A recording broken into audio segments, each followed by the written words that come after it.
Hey Gemini, welcome to your weekly forecast for March 20th through the 26th. This is going to be a general reading for the Gemini collective. We're going to check in here and see what's coming up for you all in the week ahead. We are in new moon energy coming up here on the 21st. Keep in mind, as I said, general reading. Therefore, not every single message is going to resonate, and that's okay. Take what does, leave what doesn't. So without further ado, my dears and my darlings, let's see what messages we have coming up here for Gemini Sun, Gemini Moon, and Gemini Rising. All right, move you all just a little bit closer.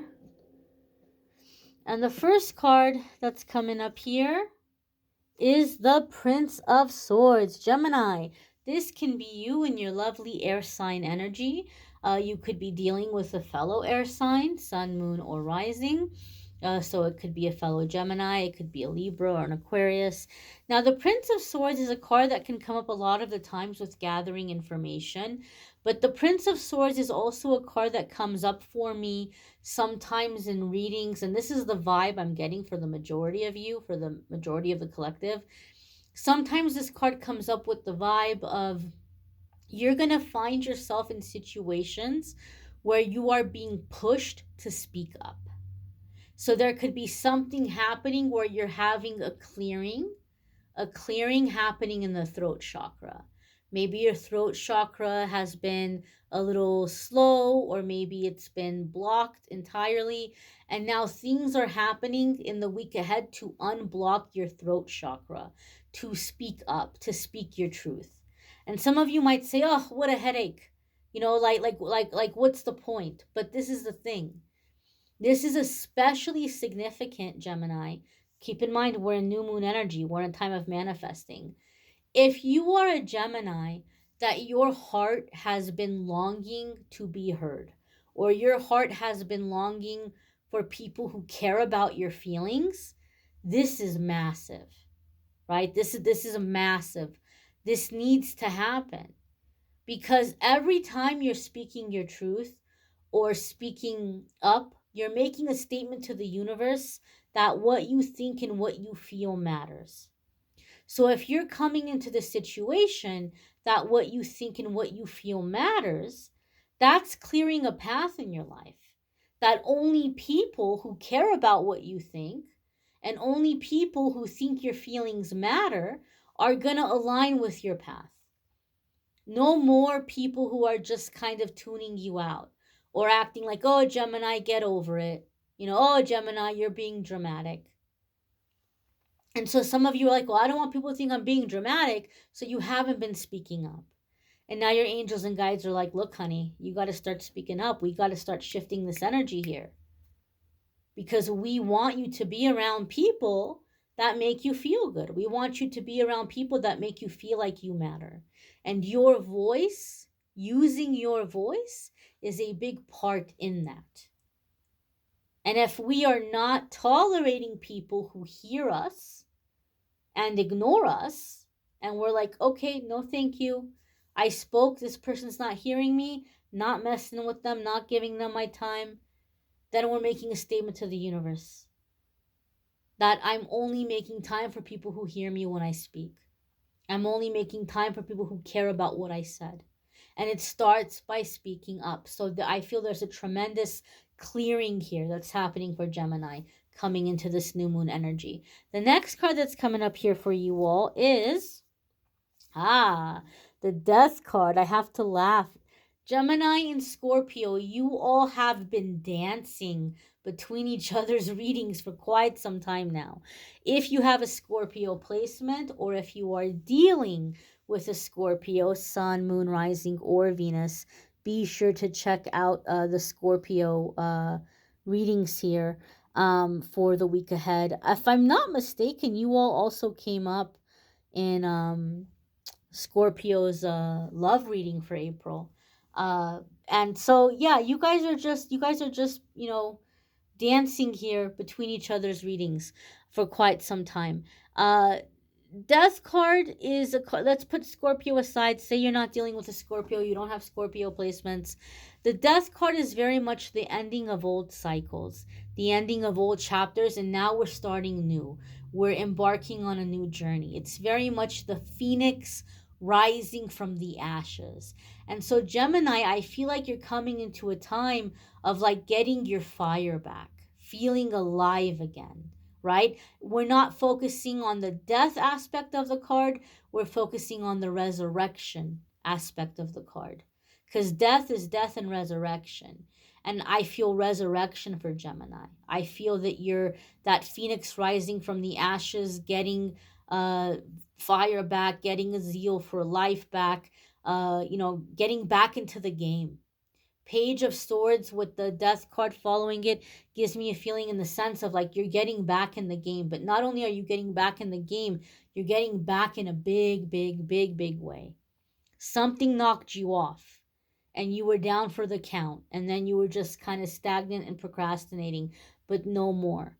No more. You're getting back into it and you're showing up in a big way. The next card that's coming up here for you all is the Six of Cups. Six of Cups can be reconciliation. It can be making up after an argument or a disagreement or a miscommunication. It can also be somebody that is resurfacing from the past. Now, before you all start coming at me with your pitchforks and torches, I want to say relax. For some reason, when people see Six of Cups, they automatically assume that some terrible karmic nightmare is going to be resurfacing and they get angry. I never want to see that person again. They're blocked. It might not be that person that's resurfacing. It could be a childhood friend. It could be a family member that you haven't talked to in quite some time. Could be an old coworker, someone who thought you were really cute. They had their eye on you back in the day, but maybe like it just wasn't like they weren't single or you weren't single or the timing wasn't right, and they might be curious about you. Hey, Gemini, what's going on? Are you free? Are you single? Let's grab a cup of coffee. It could be any scenario. It doesn't have to be like the person that ripped out your heart. Okay, Gemini, if the person resurfacing is someone who ripped out your heart, the only reason why your angels and guides would allow this person to resurface again is to close out the situation so you can walk away from it without having any baggage. So you're not like, dragging this tail behind you or dragging this baggage behind you as you're going into the next thing. So it would be coming up so that you could close something out. And maybe that means letting somebody know too little too late. Maybe that means telling somebody off and like they got a lot of nerve showing their face after what they did. Maybe that means tumbleweeds and crickets, as in no response at all from you. But if it's somebody like that resurfacing, it's just resurfacing so that you can close it out in a way where you can say, I'm at peace with this. I've had my last say. Or I've met them with silence. I've met them with no response. And that is powerful for me, whatever the case is. But it's a release. It's a release allowing you to move into the next thing without this debris coming in with it. Six of Cups can also be nostalgia, connecting with the inner child, connecting with your imagination, with your sense of playfulness, coming into a time of innocence. I feel almost like a baptism with the Six of Cups, but baptism in the sense of like washing away the old and like coming into the new, like feeling clean. I'm washing off the past. I'm washing off the old experiences. Anything I feel bad about, anything that I regret, and like I'm just cleansing myself of these old experiences. So some of you might even be doing like white light meditations, spiritual baths, just things that you're doing that are giving you a sense of like a reset. I feel a reset here with the Six of Cups. The next card that's coming up here for the Gemini Collective is the Seven of Cups. This also came up for Taurus. If you're dealing with a Taurus or if you have Taurus placements, you might want to check out the Taurus reading for the week ahead. And the Seven of Cups is options. you're going to decide you have a lot of choices, and you're going to take some time to figure out which one you want to focus on. You're going to see that you have options, and you're going to take your time to figure out which one is going to make you happiest, which one is most interesting to you at this time. You might even be prioritizing, restructuring your priorities here as you're moving forward towards these ideas and these opportunities that are presenting themselves to you. You might want to check out your other placements. Some weeks your other placements might resonate more than whatever placement this may be for you. There's a link in the description that will take you to the other videos, so it'll be easier to find.